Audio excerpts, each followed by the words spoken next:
is the fact that there are people in the cities who are dictating rural life. There are people who are living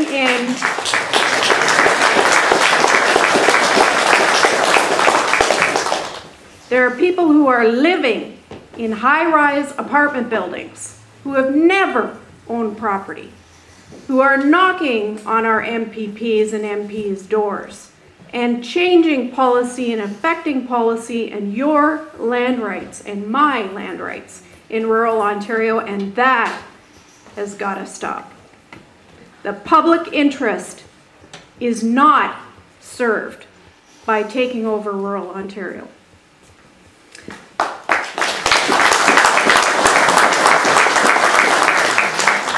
So one of the things that Bob had asked me to come and talk to you about is the OSPCA. And sometimes you're thrown into the limelight when you don't really want to be, and that's actually what happened to me one day in March of last year.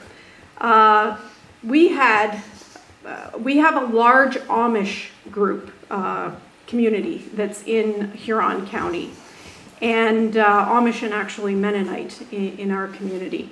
And just by happenstance, we had an Amish young gentleman come and join our landowner association when it first started about almost 2 years ago.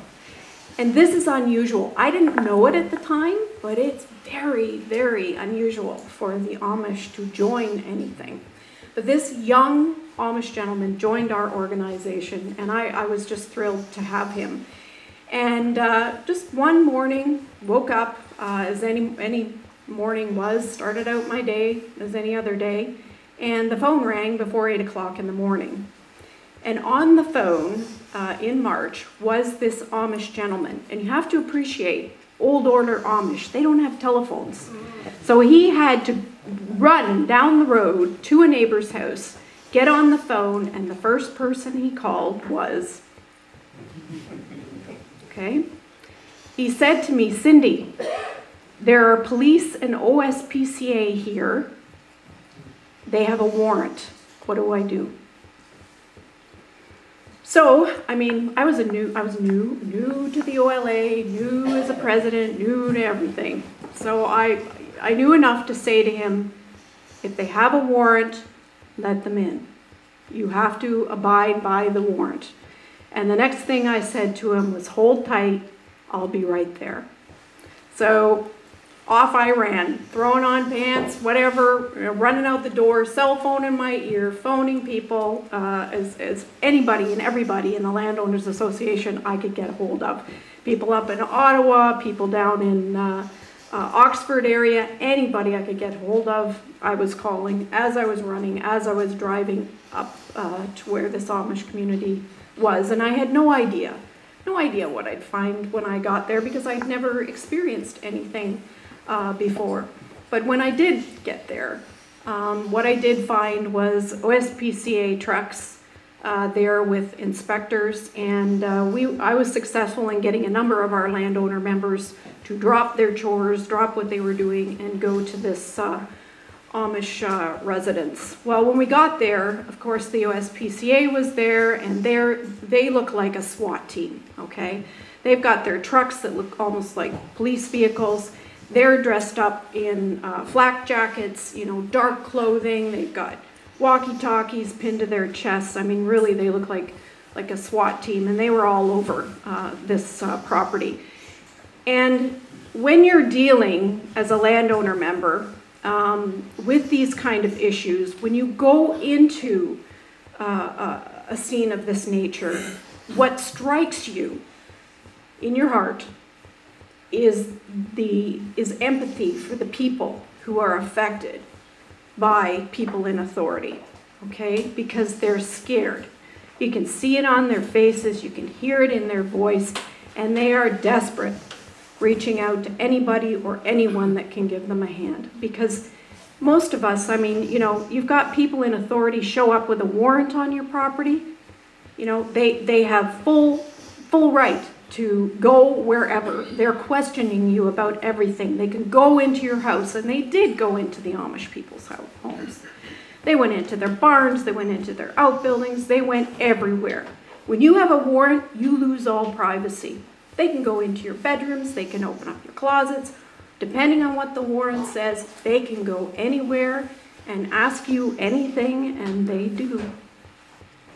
So we were there for the entire day. And actually, because the landowners showed up, what did the OSPCA do? They called the OPP. We had 3 OPP cruisers show up just because the landowners were there. And anyway, immediately when the OPP showed up, I mean, they're, you know, the stance, right? All guarded, etc. But it only took a handshake and hello and how are you today? And we're so happy you're here, and you know, you're here to make sure that the legal process is here, and we're glad you're here. Complete demeanor of the OPP changed, and they actually became our buddies that day. And actually, the head officer that was there took me aside and said, "Am I ever glad that you guys were here to witness this?" He said, "because this sort of thing needs to be witnessed." Anyways, this was a huge raid. We didn't know it at the time when we were there. There were over, I think, 50 OSPCA trucks from around Ontario went into this Amish community with 60 and did 16 warrants on 16 Amish farms, all at the same time, all coordinated. They had like a central mobile unit in this small town in our community, and apparently the phone lines, you know, were just buzzing in this community because all these trucks just came rolling into this community with this command center at the community center. And it was all, you know, with these Amish people who had no idea what was going on, had couldn't even fathom what was happening to them, and it was absolutely intrusive to the community. Long story, full day, huge issues. Media. Oh, the other thing was media showed up. Because the OPP were there and because we were there, the media, local television crews showed up to this Amish farm. And if you know anything about the Amish and Mennonite, they don't like media attention. So they showed up as well. So there the media was with these OSPCA trucks, 3 police cruisers, all of us landowners there.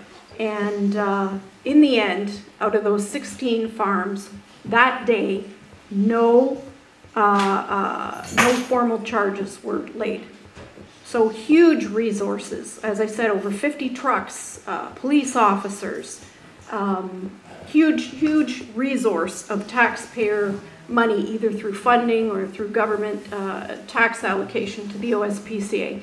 Huge deal went down in this Amish community, and no charges were laid that day.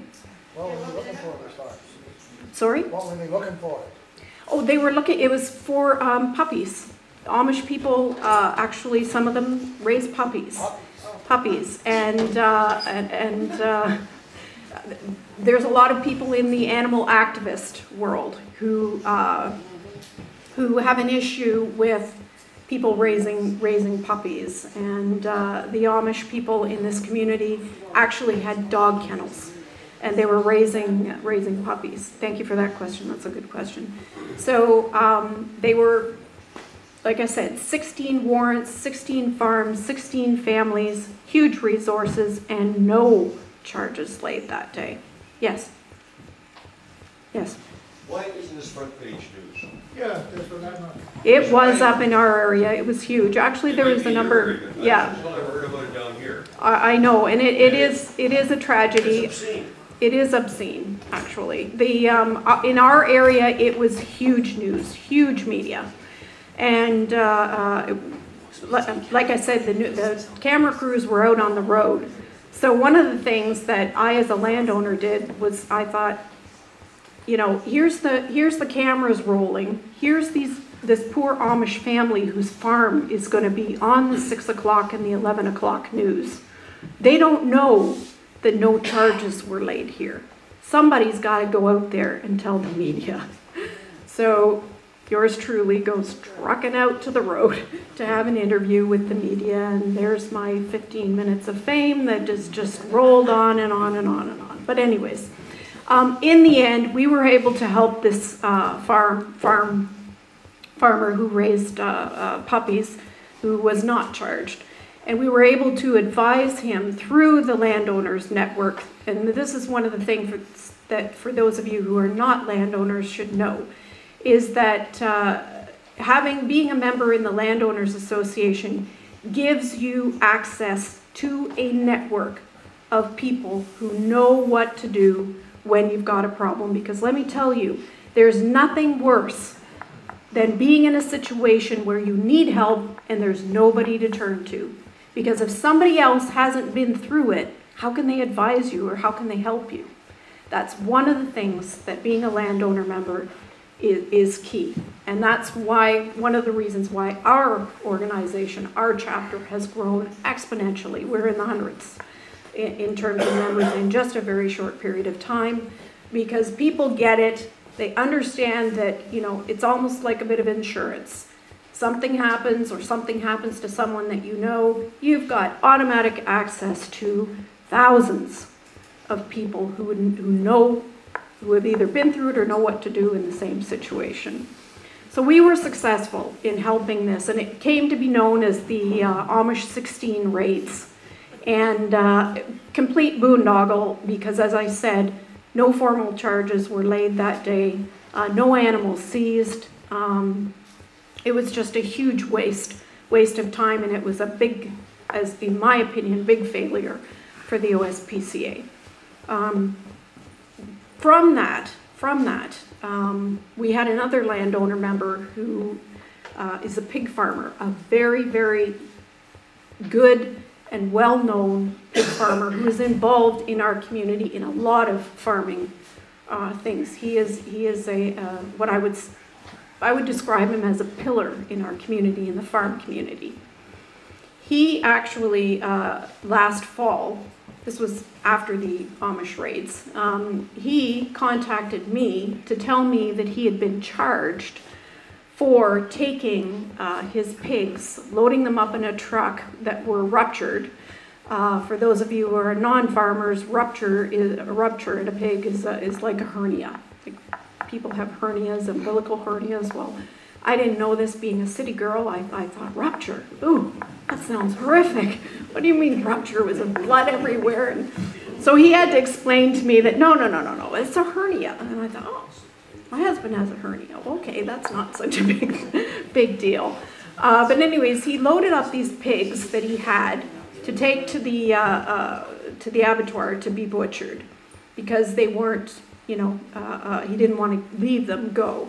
So he loaded them up in a truck, took them to the abattoir, and found out that the Canadian Food Inspection people were there, and some people from OMAFRA were there, and they basically said to him, hold your truck right there, looked at the pigs inside the truck, started to make a bit of noise about the conditions of the pigs. Next thing our landowner member knew, he was being charged by the OSPCA for cruelty to animals, because he had these pigs that he was taking to be butchered because he didn't want to leave them go with these ruptures for too long. So he contacted me and he said, this is what happened to me, and this is normal farm practice, and I've been doing this for years, and what's going on? Cindy, what is going on? I'm a farmer. I can't take my pigs to the abattoir. They're within the our industry rules and regulations for how large a hernia can be. They weren't dropped on the ground.